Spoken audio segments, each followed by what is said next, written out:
मुझे अपना Instagram account completely zero से रीस्टार्ट करना पड़े तो ऑनेस्टली मैं बहुत सारी चीजें डिफरेंट करूंगी। बिकॉज जब मैंने कंटेंट क्रिएशन स्टार्ट किया था मुझे भी नहीं पता था कि एग्जैक्टली क्या वर्क करेगा, किस टाइप की वीडियो बनानी है, कितना फ्रीक्वेंटली पोस्ट करना है, आइडिया कहाँ से लाऊं, और basically I was figuring everything out while creating content. But eventually I grow that account 0 to 10K, then 15K and finally 100K plus followers. और उस जर्नी में मुझे कुछ ऐसी चीजें समझ आई जो आई विश मुझे स्टार्टिंग में किसी ने बता दी होती। सो इन दिस वीडियो मैं आपको रैंडम हैक्स नहीं देने वाली, instant I will tell you the exact thing what actually help me to grow my account. And अगर मुझे आज 0 फॉलोअर्स के साथ एक न्यू अकाउंट स्टार्ट करना हो तो मैं एग्जैक्टली क्या करती। Step 1, find what people already want to watch. जब लोग इंस्टाग्राम ग्रो करने की बात करते हैं, one advice you will hear everywhere is just be consistent. But I do not completely agree with that, because अगर आप कंसिस्टेंट ऐसे कंटेंट पोस्ट करते रहोगे जो देखना ही नहीं चाहते, then you are just continuously creating bad content. So अगर मुझे आज 0 से स्टार्ट करना हो, मेरा फर्स्ट स्टेप कंटेंट बनाना नहीं होगा, my first step would be research. Let's say मेरी नीश टेक है,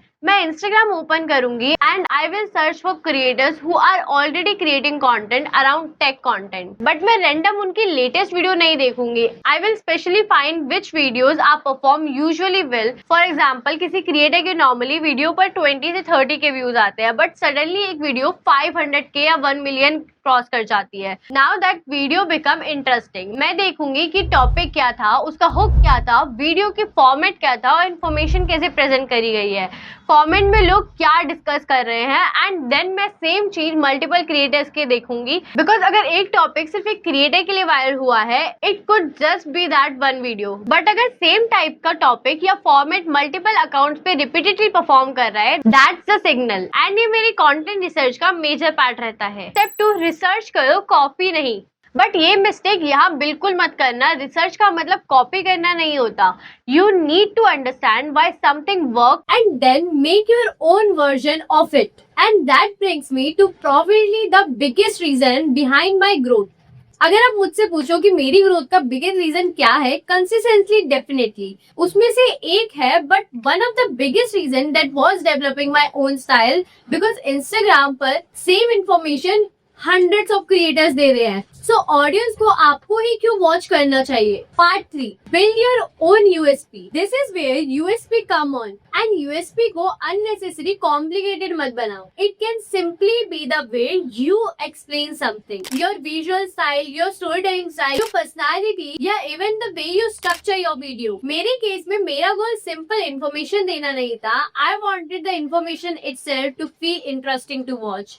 So when you are researching viral formats, do not just recreate them. मैं इसमें क्या ऐड कर सकती हूँ जो मुझे रिकग्नाइजेबल बनाए? That's when you are building your own identity instead of just collecting views. Part 4. Do not just script, storyboard your content. एक और चीज जो मेरे कंटेंट को प्रोसेस का इम्पोर्टेंट पार्ट होता है वो है story boarding. The script and stand for the front of the camera, shoot it and then edit के टाइम सोचते हैं कि अब इस लाइन पे क्या दिखाना चाहिए। मैं ये चीज शूट से पहले ही फिगर आउट करने की ट्राई करती हूँ। तो मैं साथ में इमेजिन करती हूँ कि इस लाइन पे क्या विजुअल होना चाहिए, कहाँ बी रोल एड होगा, कहाँ पे स्क्रीन रिकॉर्डिंग बेटर रहेगी, टेक्स्ट अपीयर होना चाहिए, या कहाँ विजुअल चेंज होना चाहिए। बिकॉज शॉर्ट फॉर्म कंटेंट में you are not just writing what people will hear, you are also planning what will they see. For example, अगर मैं बोल रही हूँ your first 3 seconds are most important part for the reel, तो मैं सिर्फ कैमरे के सामने ये लाइन बोलकर मूव ऑन नहीं करूंगी। मे बी उस टाइम पे स्क्रीन पर एक्चुअल एग्जांपल दिखाऊं, या आफ्टर बिफोर में हुक दिखाऊं, या टाइमलाइन ओपन करते हुए विजुअल एक्सप्लेन करूं।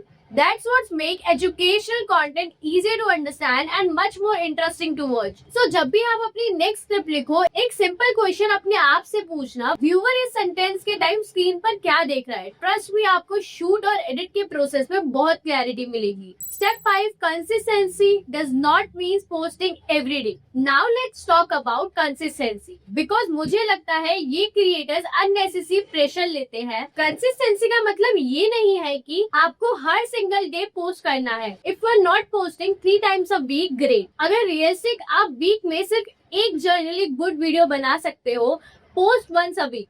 but do it consistently. Problem तब होती है जब आप एक वीक में 5 वीडियो डालते हो, फिर नेक्स्ट 2 वीक डिसअपियर हो जाते हो, फिर रेंडमली एक रील पोस्ट करते हो और फिर अगेन कुछ नहीं. Choose a frequently that actually fits your schedule and then stick to it. Found a viral format, do not leave it. Now suppose आपने कंटेंट पोस्ट करना स्टार्ट कर दिया एंड सडनली एक वीडियो आपके नॉर्मल कंटेंट से much better perform करती है. This is where most people make another mistake. वो व्यूज देखते हैं, हैप्पी होते हैं and then next video completely different topic और कम्प्लीटली डिफरेंट फॉर्मेट में बनती है. Instant study that video, figure out why it's work.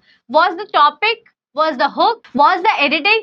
Was the format? Was the information better? And then test the different patterns again. You are not copying your own video. You are testing the pattern behind the result. And अगर वो format repeatedly perform करते हो तो now you have found something your audience actually want to watch. Use it, improve it and add more information in your own style every time. And if you want to grow your Instagram account, how you can actually create better performing content, then make sure you subscribe to this channel.